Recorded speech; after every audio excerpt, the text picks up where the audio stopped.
Welcome to Airborne Flight Training. Coming up on this week's episode, USAF hopes for 1,470 new pilots in 2023 despite shortages. EAA sees resurgence in Young Eagles program. Mesa to wind down operations with American Airlines. And I'm your host, Holland Lee. Let's get into today's stories. USAF hopes for 1,470 new pilots in 2023 despite shortage. The Air Force's recruiting and training situation is scarcely better than it was last year amid a growing industry-wide pilot shortage. The USAF thinks it can train 1,470 new pilots in fiscal year 2023, something its own Air Force Times calls a, quote, lofty goal amid an enduring shortage of flyers, end quote. The target is not far off the original plan to graduate 1,500 new combat-ready pilots per year by 2024, but so far its efforts to even reach its overarching goal of 21,000 pilots haven't panned out. Usually the service is only about 19,000 strong across active duty, reserve, and guard pilots overall. The usual culprits abound in the Air Force shortage, just like the airline pilot shortage. Training is long and expensive, and a qualified airman can write his ticket wherever he wants if he's ATP qualified. As carriers began sweetening the deal for prospective pilots, retention in the Air Force became even tougher. The Air Force, as it stands, is hoping to just be able to replenish its stocks of trained, mission-ready pilots, and even that seems to be a continuing challenge. Air Education and Training Command Boss Lieutenant General Brian Robinson said that producing 1,470 UPT graduates would be a tough challenge. And after the break, Stillwater High School establishes pipeline for aviation courses. If it looks good, it usually flies good. The Bristol series of aircraft is proof of that. Furthering their legacy of safety and efficiency, Bristol is proud to feature the Rotax 915 IS Turbo in the current lineup of aircraft. The 915 IS Turbo power plant offers more power than ever before in a light sport aircraft. Learn more about Bristol at www.sportflyingusa.com. Throughout the globe, Piper Aircraft has hand-selected the very best in company representation, service, and support. From first inquiry to acquisition to product support, Piper Aircraft ownership is seamless and worry-free. Piper Aircraft authorized dealers, factory trained, factory connected.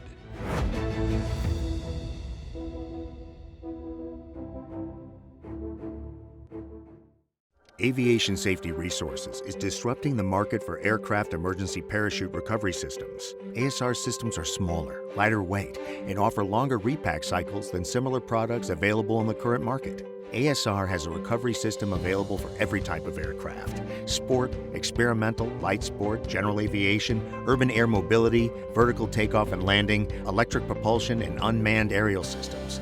Find the right product for your aircraft at aviationsafetyresources.com.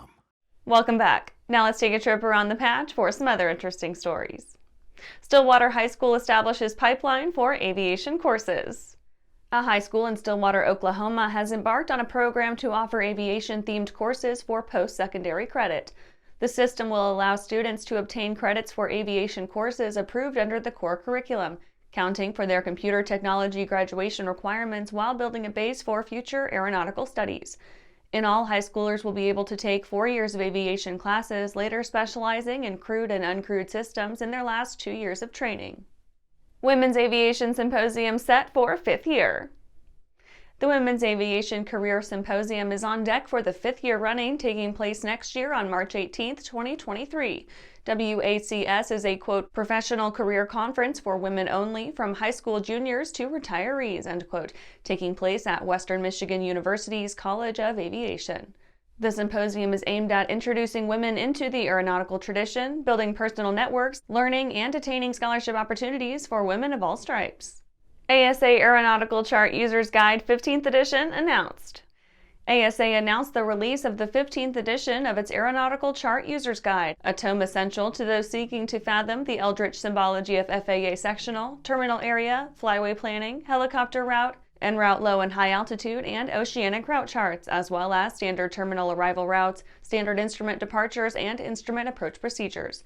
The publication includes chart legends, airspace classification tables, and is illustrated throughout with full-color graphics. Unlicensed but commercial pilot sentenced for fraud. A pilot involved in a 2021 helicopter crash has been sentenced for flying without a license, pleading guilty to unrelated cases that occurred years prior. Matthew Jones was charged with wire fraud and flying sans airman certificate and accepted a plea deal for 1 year of incarceration and 36 months of supervised release. Jones had texted false information to victims he found online, presenting himself as a qualified, licensed airman and flight instructor. The first paid him nearly $10,000 and another paid almost $30,000. Well, that's it for today's trip around the patch. Let's get back to the rest of the news. EAA sees resurgence in Young Eagles program. EAA's Young Eagles program has rebounded after languishing in low turnout since the pandemic, with more than 49,000 participants taking part this year. Almost 50,000 youths ages 8 to 17 got to see, feel, and hear the thrill of aviation with the aid of a free introductory flight through the Young Eagles in 2022. And it was all made possible by 4,078 pilots who volunteered to help. Of those volunteers, 1,159 had never been a part of the Young Eagles program before this year. David Lighting, EAA Eagles program manager, said, quote, "We are thrilled to see an increase in the number of pilots looking to help inspire the next generation of aviators," end quote. Since its inception, the program has given out more than 2.3 million intro flights since 1992, thanks to the time and assistance of thousands of EAA volunteers looking to inculcate a passion for flight in tomorrow's aviators. The program saw its 30th anniversary this year, offering commemorative memorabilia to those who managed to fly 30 youths under the Young Eagles 30-4-30 Challenge.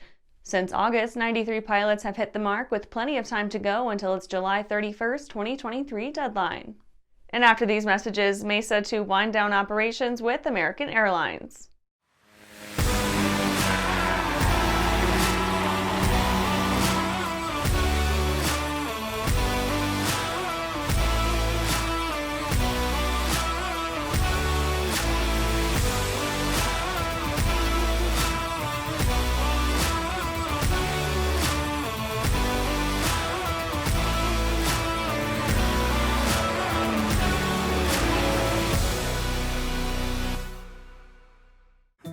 Well, hello, fellow pilot. I'm John King. And I'm Martha King. You know, we've all had our flying lives disrupted lately. Well, King Schools is here to help you stay up to date with courses that you can access on your desktop, iPad, or iPhone. If you'd like a refresher or just want to expand your aviation horizons, we have a course for you. So head over to kingschools.com/Rusty today for details. There's a difference between charting a steady course and pushing for the ceiling. And for nearly a century, Hartzell Propeller has been defining that difference. It's in our passion for engineering and research and our dedication to testing the limits of performance. We are built on honor. We are Hartzell Propeller.